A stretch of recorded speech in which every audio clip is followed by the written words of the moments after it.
Hi, it's Chris Watkin here, and I'm with the next episode of Freemason Stories, where I interview Freemasons from Lincolnshire and find out why they joined the Freemasons, what they get out of it, and what their future holds. So, with me today is Stephen Henman from St Botolph's Lodge 588. Welcome and thank you for joining me today, Stephen. Hello, thank you for having me. It's okay. Stephen, can I ask, when did you join Freemasonry? I joined in April 2015. Okay. So how did you get involved with Freemasonry? Was it a friend of the family or on internet? Or how did Freemasonry come on your radar to start with? I used to do a lot of work for a guy, and he was a Freemason. He had been a Mason for about 2 years. One of my other customers was a Freemason, and we regularly sat and chatted and talked and had good conversations about it. And I got invited because I said that it was interesting to me, and the historical side of it is interesting to me, and got invited to go, and it's all gone from there, really. Okay, I mean, the reputation, the stories about Freemasons and all the funny things that go on. Did you or your family have any issues with that or concerns?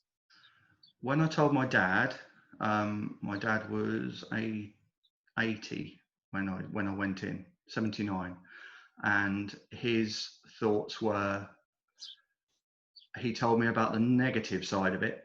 However, he knows that I have good judgment, but I will never just take what somebody says.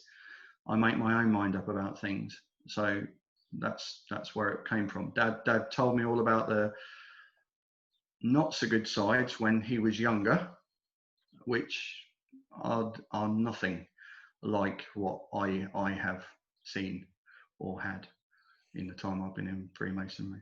Okay, what about the other half? What did they think? Happy.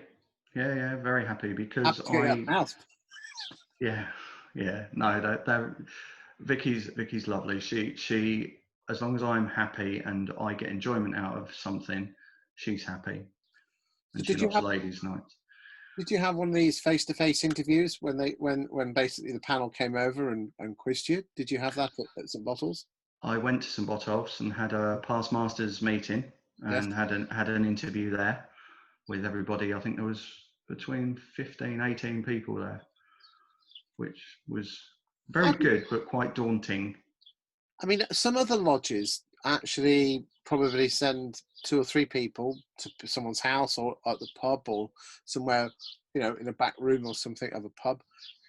Do you think that with a past masters meeting with 17 or 18 past masters could be seen as a little heavy? No, not at all, because it showed me how committed St Botolph's was then.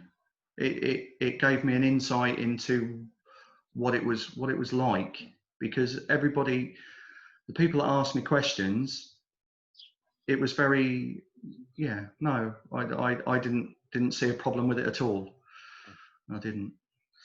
So, can you remember your first meeting? Yes. Okay. So how did you feel after your first degree ceremony?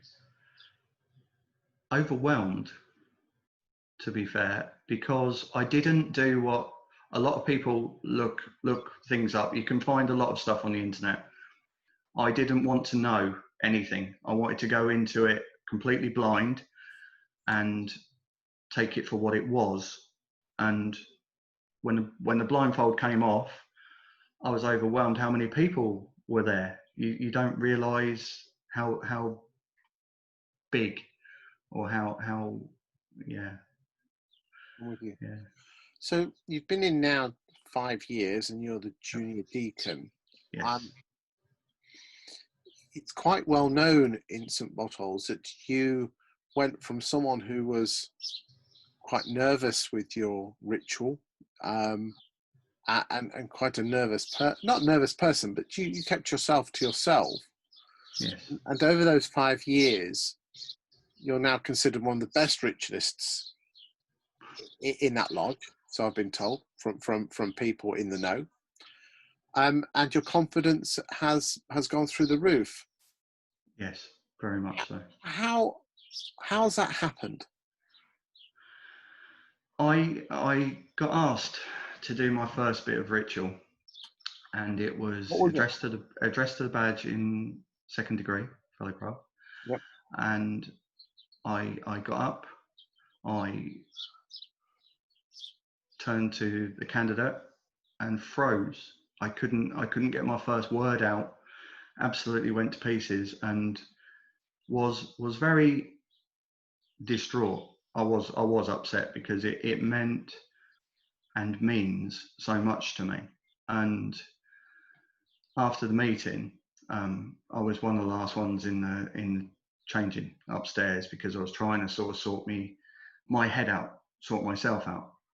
And I walked downstairs and John Hocking stopped me on the stairs, and he was deputy provincial at the time, and he talked to me for 20 minutes and made something in me change.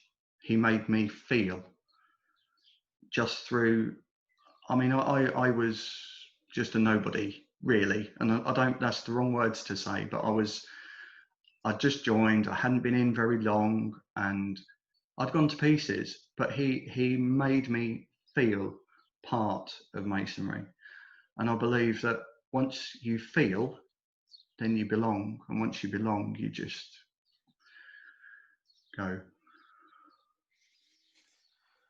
And subsequent pieces of ritual, do you think, has it been plain sailing since, or has it just steadily got better? I do work quite a bit at it. I'll be truthful. I do practice and I listen, and nothing is plain sailing. It's very hard. And anybody that stands up to do any ritual is amazing, because it's the trying. The trying is the most important thing. It doesn't matter if you don't get it right. Everybody wants to get it right. Everyone wants to be great and it's all brilliant, but we're human and we all make mistakes. It's the fact that you want to try, and you do try, in my mind. Absolutely bang on. Absolutely bang on. What do you like about the junior deacon role? Although I know we're in lockdown, so I'm not sure if you've had a good crack of the whip yet. I'm assuming you had a good crack of the whip in Lodge of Instruction the year before. Yes, yeah, I'm quite lucky with that because I'm secretary of our Lodge of Instruction. So we have some very good preceptors, and we go through lots. I love all parts of Masonry. I love all of the degrees. I love all of what you do, and I just think it's amazing. It's part of me. I feel it's part of me. It's very interesting interviewing some people who are past masters, and they say their actual favourite job is the junior deacon role. Have you joined Craft? Not Craft. Royal Arch? Yes. Yeah. Do you think you joined about the right time? Some people say you should wait till you've been through the chair. Oh, I think so. I to be fair, I'm in Craft. I'm in Mark. I'm in Arc Mariners. Right, you've got all the badges. Yeah, I sort of, I do like it. I Your missus enjoy never it. sees you. No, that's why we get on. No, if I do something, I commit to it fully, and I enjoy Masonry very much so. I really do. What does the charity element, and I know we've just started the festival, I know we haven't gone off to a brilliant start because of COVID, but we'll catch up. What does the charity element mean to you? I didn't know until I joined. I didn't know that how much we do for charity, to be fair, and I believe in it fully, and I think it's amazing what Masons do, what Freemasonry does for everybody. I mean, you've only got to look at what has happened during COVID. how much people come together. It's a family, and we are one big family, and we look after each other. And it's amazing how that comes together when there's a problem. I feel. Final question. What would you say to someone who is potentially thinking, you know, I've got my job, I've got my work, I've got my family, but I'm looking for something different in life? What would you say Freemasons could do for them in a real concise 1 or 2 sentence way?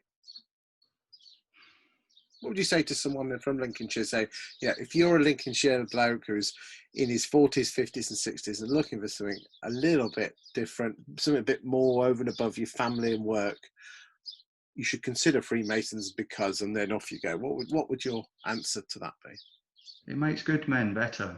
It makes you more focused on people. It makes you more focused on family values. Nobody that I know in Masonry is in it for what I was led to believe by what my dad said about it, that it was people are in it for one reason. No one that I know is in it for anything other than the fact that they want to be part of it. And it will enhance your life. It will make it better. It certainly has mine. It's made me a different person.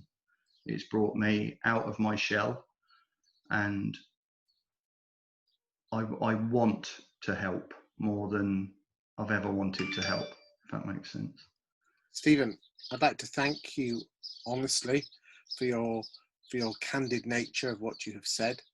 I'd like to thank the people who have been watching this video for their time and effort of listening and to Stephen's story. Thank you, Stephen, as I said, on behalf of myself and also part of the province, for being an excellent Freemason. And if you are a Freemason in Lincolnshire and you've got a story to tell on why you joined Freemasonry, then get hold of Stuart Piercy, who's the provincial comms officer, and give him your name, and we'll get you on the next episodes of Freemason Stories, and we can share the world why you joined this brilliant organisation, because it is, Stephen, isn't it? It's a boys' club where we do what there's a purpose. We raise money for charity. We do good by our fellow brethren, but most importantly, we do it with a smile on our face, and we have a bit of fun whilst doing it. Yes, very much so. And I'm looking forward to getting back. You know, my ritual is not the best, although they do call me Northeast Corner Chris, because that's my. Oh, dear. You know, if you need a Northeast Corner, just give me a call, because it can parachute me in to some bottles, and I'll come and do your Northeast Corner. I do sound a bit like a robot, but by all accounts, it's pretty good. But anything else, I'm pretty good at. Pretty not good at, according to my DC. But there you go. Tim, thank you for your time today, mate. It's been a pleasure. Thank you. And yeah, thanks for keep it real. Thank you. Thank you. Take care.